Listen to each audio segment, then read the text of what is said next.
सभी छोटे बड़े श्रोताओं को सुनीता भटनागर का प्यार भरा नमस्कार। ऑडियो स्टोरीज़ के हमारे चैनल कहानी जगत में आप सभी का स्वागत है। हिंदी कहानियों की श्रृंखला में आइए आज सुनते हैं मुंशी प्रेमचंद जी द्वारा रचित कहानी सदगति। दुखी चमार द्वार पर झाड़ू लगा रहा था और उसकी पत्नी झुरिया घर को गोबर से लीप रही थी। दोनों अपने अपने काम से फुर्सत पा चुके तो चमारिन ने कहा, तो जाके पंडित बाबा से कहे आओ ना, ऐसा ना हो कहीं चले जाएं। दुखी, हाँ जाता हूँ, लेकिन यह तो सोच बैठेंगे किस चीज़ पर। झुरिया, कहीं से खटिया ना मिल जाएगी, ठकुराने से मांग लाना। दुखी, तू तो कभी कभी ऐसी बात कह देती है कि देह जल जाती है। ठकुराने वाले तुझे खटिया देंगे? आग तक तो घर से निकलती नहीं, खटिया देंगे? कैथाने में जाकर एक लोटा पानी मांगूं तो ना मिले, भला खटिया कौन देगा? हमारे उपले सेंठे भूसा लकड़ी थोड़े ही है जो चाहे उठा ले जाएं। ला अपनी खटोली धोकर रख दें, गर्मी के दिन तो हैं, उनके आते आते सूख जाएगी। झुरिया, वह हमारी खटोली पर बैठेंगे नहीं, देखते नहीं कितने नेम धर्म से रहते हैं। दुखी ने जरा चिंतित होकर कहा, हाँ यह बात तो है, महुए के पत्ते तोड़कर एक पत्तल बना लूँ तो ठीक हो जाए। पत्तल में बड़े बड़े आदमी खाते हैं, वह पवित्र है। ला तो डंडा पत्ते तोड़ लूँ। झुरिया, पत्तल मैं बना लूँगी, तुम जाओ, लेकिन हाँ उन्हें सीधा भी तो देना होगा, अपनी थाली में रख दूँ। दुखी, कहीं ऐसा गजब ना करना, नहीं तो सीधा भी जाए और थाली भी फूटे। बाबा थाली उठाकर पटक देंगे। उनको बड़ी जल्दी किरोध चढ़ाता है। किरोध में पंडिताइन तक को छोड़ते नहीं। लड़के को ऐसा पीटा कि आज तक टूटा हाथ लिए फिरता है। पत्तल में सीधा भी दे देना, हाँ मुद्रा तो छूना मत। झरी गौंड की लड़की को लेकर साह की दुकान से सब चीज़ें ले आना, सीधा भरपूर हो। सेर भर आटा, आधा सेर चावल, पाव भर दाल, आधा पाव घी, नॉन, हल्दी और पत्तल में एक किनारे 4 आने पैसे रख देना। गौंड की लड़की ना मिले तो भुर्जिन के हाथ पैर जोड़कर ले आना, तू कुछ मत छूना, नहीं तो गजब हो जाएगा। इन बातों की ताकीद करके दुखी ने लकड़ी उठाई और घास का बड़ा सा गट्ठर लेकर पंडित जी से अर्ज करने चला। खाली हाथ बाबा जी की सेवा में कैसे जाता? नजराने के लिए उसके पास घास के सिवाय और था ही क्या? उसे खाली हाथ देखकर तो बाबा दूर से ही दुत्कारते। पंडित घासीराम ईश्वर के परम भक्त थे। नींद खुलते ही ईशोपासन में लग जाते। मुंह हाथ धोते 8 बजते, तब असली पूजा शुरू होती, जिसका पहला भाग भंग की तैयारी था। उसके बाद आध घंटे तक चंदन रगड़ते, फिर आईने के सामने तिनके से माथे पर तिलक लगाते। चंदन की 2 रेखाओं के बीच में लाल रोरी की बिंदी होती थी। फिर छाती पर, बाहों पर चंदन की गोल गोल मुद्रिकाएं बनाते। फिर ठाकुर जी की मूर्ति निकालकर उसे नहलाते, चंदन लगाते, फूल चढ़ाते, आरती करते और घंटी बजाते। 10 बजते बजते वह पूजन से उठते और भंग छानकर बाहर आते। तब तक 2-4 जजमान द्वार पर आ जाते। ईशोपासन का तत्काल फल मिल जाता, यही उनकी खेती है। आज वह पूजन गृह से निकले तो देखा दुखी चमार घास का एक गट्ठा लिए बैठा है। दुखी उन्हें देखते ही उठ खड़ा हुआ और उन्हें साष्टांग दंडवत करके हाथ बांधकर खड़ा हुआ। वह तेजस्वी मूर्ति देखकर उसका हृदय श्रद्धा से परिपूर्ण हो गया। कितनी दिव्य मूर्ति थी! छोटा सा गोल मटोल आदमी, चिकना सिर, फूले गाल, ब्रह्म तेज से प्रदीप्त आंखें। रोरी और चंदन देवताओं की प्रतिभा प्रदान कर रही थी। दुखी को देखकर श्रीमुख से बोले, आज कैसे चला आया रे दुखिया? दुखी ने सिर झुकाकर कहा, बिटिया की सगाई कर रहा हूँ महाराज, कुछ साइज सगुन विचारना है, कब मर्जी होगी? घासी, आज मुझे छुट्टी नहीं है। हाँ सांझ तक आ जाऊँगा। दुखी, नहीं महाराज जल्दी मर्जी हो जाए, सब सामान ठीक कराया हूँ, यह घास कहाँ रख दूँ? घासी, इस गाय के सामने डाल दे और जरा झाड़ू लेकर द्वार तो साफ कर दे। यह बैठक भी कई दिन से नहीं लीपी गई है, इसे भी गोबर से लीप दे, तब तक मैं भोजन कर लूँ, फिर जरा आराम करके चलूँगा। हाँ यह लकड़ी भी चीर देना। खलिहान में 4 खांची भूसा पड़ा है, उसे भी उठा लाना और भूसौल में रख देना। दुखी फौरन हुक्म की तामील करने लगा। द्वार पर झाड़ू लगाई, बैठक को गोबर से लीपा, तब तक 12 बज गए। पंडित जी भोजन करने चले गए। दुखी ने सुबह से कुछ नहीं खाया था, उसे भी जोर की भूख लगी, पर वहाँ खाने को क्या धरा था? घर यहाँ से मील भर था, वहाँ खाने चले जाए तो पंडित जी बिगड़ जाएं। बेचारे ने भूख दबाई और लकड़ी फाड़ने लगा। लकड़ी की मोटी सी गांठ थी जिस पर पहले कितने ही भक्तों ने अपना जोर आजमा लिया था। वह उसी दमखम के साथ लोहे से लोहा लेने के लिए तैयार थी। दुखी घास छील कर बाजार ले जाता था और लकड़ी चीरने का उसे अभ्यास न था। घास उसके खुरपे के सामने सिर झुका देती थी। यहाँ कस कस कर कुल्हाड़ी का भरपूर हाथ लगाता, पर उस गांठ का निशान तक न पड़ता था। कुल्हाड़ी उलट जाती, पसीने में तर था, हाँफता था, थक कर बैठ जाता, फिर उठता था, हाथ चलाए ना उठते थे, पाँव कांप रहे थे, कमर सीधी ना होती थी, आंखों तले अंधेरा हो रहा था, सिर में चक्कर आ रहे थे, तितलियां उड़ रही थी, फिर भी अपना काम किए जाता था। अगर एक चिलम तंबाकू पीने को मिल जाती तो शायद कुछ ताकत आती। उसने सोचा, यहाँ चिलम और तंबाकू कहाँ मिलेगी? ब्राह्मणों का पूरा है। ब्राह्मण लोग हम नीच जाति वालों की तरह तंबाकू थोड़े ही पीते हैं। शायद उसे याद आया कि गांव में एक गौंड भी रहता है, उसके यहाँ जरूर चिलम तंबाकू होगी। तुरंत उसके घर दौड़ा। खैर, मेहनत सफल हुई। उसने तंबाकू भी दी और चिलम भी, पर आग वहाँ न थी। दुखी ने कहा, आग की चिंता न करो भाई, मैं जाता हूँ, पंडित जी के घर से मांग लूँगा, वहाँ तो अभी रसोई बन रही थी। यह कहता हुआ वह दोनों चीज़ें लेकर चला आया और पंडित जी के घर में बरौठे के द्वार पर खड़े होकर बोला, मालिक, रचिक आग मिल जाए तो चिलम पी लें। पंडित जी भोजन कर रहे थे। पंडिताइन ने पूछा, यह कौन आदमी आग मांग रहा है? पंडित, अरे वही ससुरा दुखिया चमार है, कहा है थोड़ी सी लकड़ी चीर दे, आग तो है, दे दो। पंडिताइन ने भवें चढ़ाकर कहा, तुम्हें तो जैसे पोथी पत्रों के फेर में धर्म कर्म किसी बात की सुधी ही नहीं रही। चमार हो, धोबी हो, पासी हो, मुंह उठाए घर में चला आए। हिंदू का घर ना हुआ कोई सराय हुई। कह दो दाढ़ी जार से चला जाए, नहीं तो इसी लुआठी से मुंह झुलस दूंगी। आग मांगने चले हैं। पंडित जी ने उन्हें समझाकर कहा, भीतर आ गया तो क्या हुआ? तुम्हारी कोई चीज तो नहीं छुई? धरती पवित्र है, जरा सी आग दे क्यों नहीं देती? काम तो हमारा ही कर रहा है। कोई लानिया यही लकड़ी फाड़ता तो कम से कम 4 आने लेता। पंडिताइन ने गरज कर कहा, वह घर में आया क्यों? पंडित जी ने हार कर कहा, ससुरे का अभागा था और क्या। पंडिताइन, अच्छा इस वक्त तो आग दिए देती हूँ, लेकिन फिर जो इस तरह कोई घर में आएगा तो उसका मुंह ही जला दूंगी। दुखी के कानों में इन बातों की भनक पड़ रही थी। पछता रहा था, नाहक आया। सच तो कहती हैं, पंडित के घर में चमार कैसे चला आए? बड़े पवित्र होते हैं ये लोग, तभी तो संसार पूछता है, तभी तो इतना मान है। भर चमार थोड़े ही हैं। इसी गांव में बूढ़ा हो गया मगर मुझे इतनी अकल भी ना आई। इसीलिए जब पंडिताइन आग लेकर निकली तो वह मानो स्वर्ग का वरदान पा गया। दोनों हाथ जोड़कर जमीन पर माथा टेकता हुआ बोला, पंडाइन माता, मुझसे बड़ी भूल हुई कि घर में चला आया। चमार की अकल ही तो ठहरी, इतने मूर्ख ना होते तो लात क्यों खाते। पंडिताइन चिमटे से पकड़कर आग लाई थी।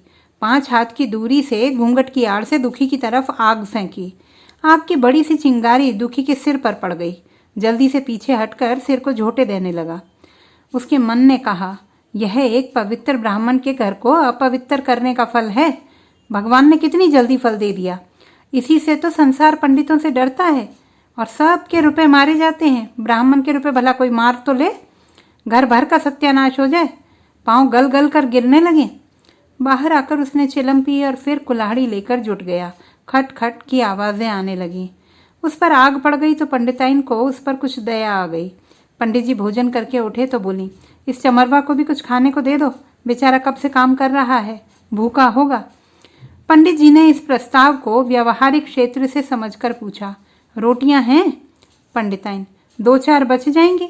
पंडित, 2-4 रोटियों में क्या होगा, चमार है, कम से कम सेर भर चढ़ा जाएगा। पंडिताइन कानों पर हाथ रखकर बोली, अरे बाप रे, सेर भर? तो फिर रहने दो। पंडित जी ने अब शेर बनकर कहा, कुछ भूसी चोकर हो तो आटे में मिला कर 2 लिट्ठे ठोक दो, साले का पेट भर जाएगा। पतली रोटियों से इन नीचों का पेट नहीं भरता, इन्हें तो ज्वार का लिट्ट चाहिए। पंडिताइन ने कहा, अब जाने भी दो, धूप में कौन मरे। दुखी ने चिलम पीकर फिर कुल्हाड़ी संभाली। दम लेने से जरा हाथों में ताकत आ गई थी। कोई आध घंटे तक फिर कुल्हाड़ी चलाता रहा, फिर बेदम होकर वहीं सिर पकड़कर बैठ गया। इतने में गौंड आ गया। बोला, क्यों जान देते हो बूढ़े दादा, तुम्हारे फाड़े यह गांठ ना फटेगी, नाहक हलाकान होते हो। दुखी ने माथे का पसीना पोंछकर कहा, अभी गाड़ी पर भूसा ढोना है भाई। गौंड, कुछ खाने को मिला कि काम ही कराना जानते हैं, जाके मांगते क्यों नहीं। दुखी, कैसी बातें करते हो चिखुरी, ब्राह्मण की रोटी हमको पचेगी। गौंड, पचने को पच जाएगी, पहले मिले तो। मूछों पर ताव देकर भोजन किया और आराम से सोए, तुम्हें लकड़ी फाड़ने का हुक्म लगा दिया।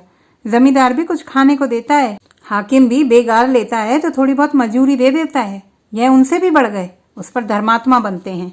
दुखी, धीरे धीरे बोलो भाई, कहीं सुन ले तो आफत आ जाए।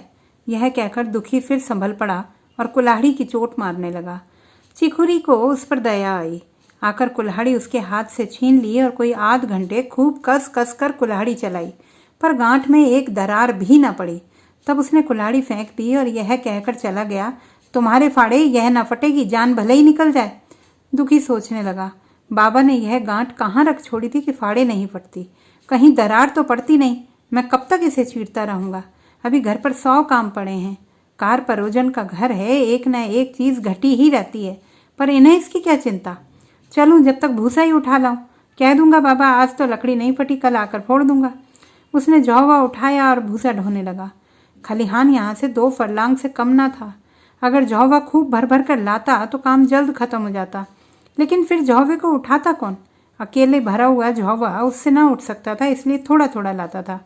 4 बजे कहीं जाकर भूसा खत्म हुआ।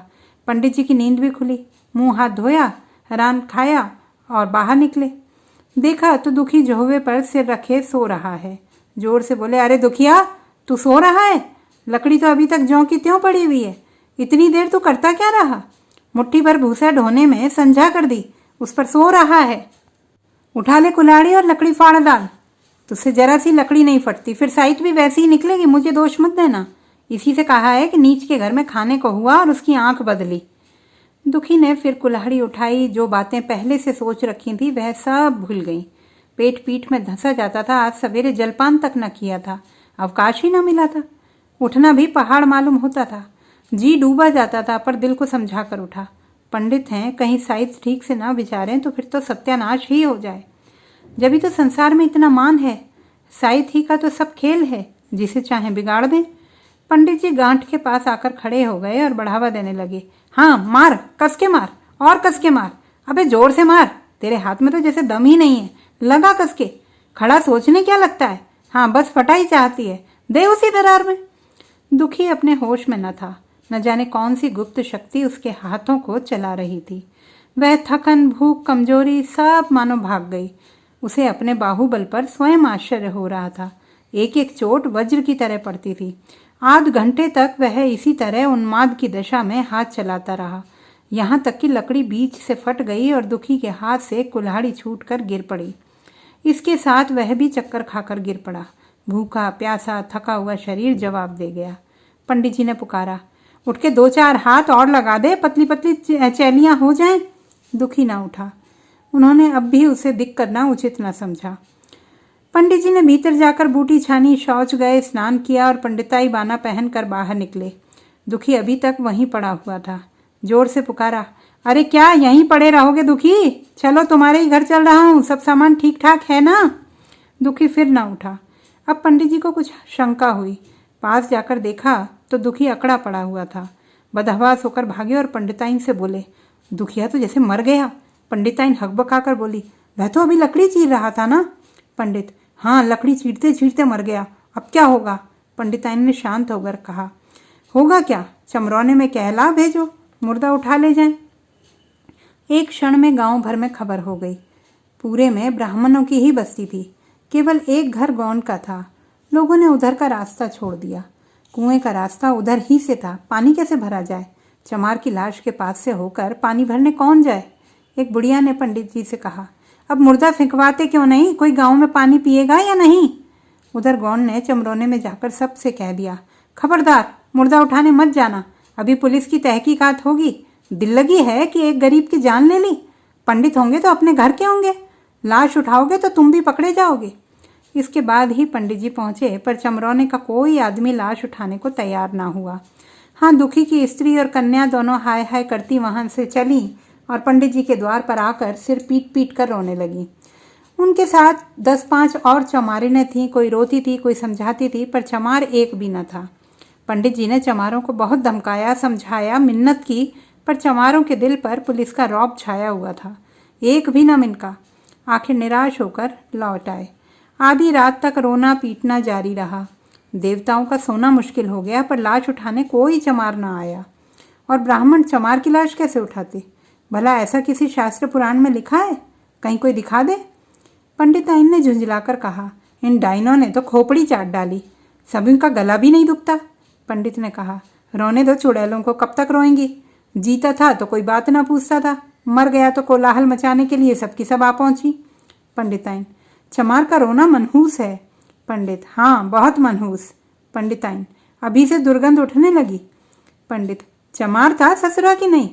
खाद्य अखाद्य किसी का विचार है इन सबों को? पंडिताइन, इन सबों को घिन भी नहीं लगती। पंडित, भ्रष्ट हैं सब। रात तो किसी तरह कटी, मगर सवेरे भी कोई चमार ना आया। चमारी ने भी रो पीट कर चली गई। दुर्गंध कुछ कुछ फैलने लगी।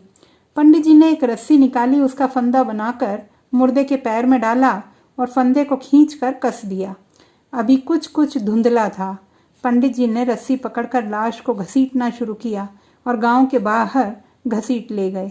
यहाँ से आकर तुरंत स्नान किया, दुर्गा पाठ पढ़ा और घर में गंगा जल छिड़का। उधर दुखी की लाश को खेत में गीदड़ और गिद्ध, कुत्ते और कौवे नौच रहे थे। यही जीवन पर्यंत की भक्ति, सेवा और निष्ठा का पुरस्कार था। तो दोस्तों, ये थी हमारी आज की कहानी। आपको कैसी लगी कमेंट बॉक्स में लिखना ना भूलें। चैनल को सब्सक्राइब करें, लाइक करें और मित्रों के साथ शेयर करें।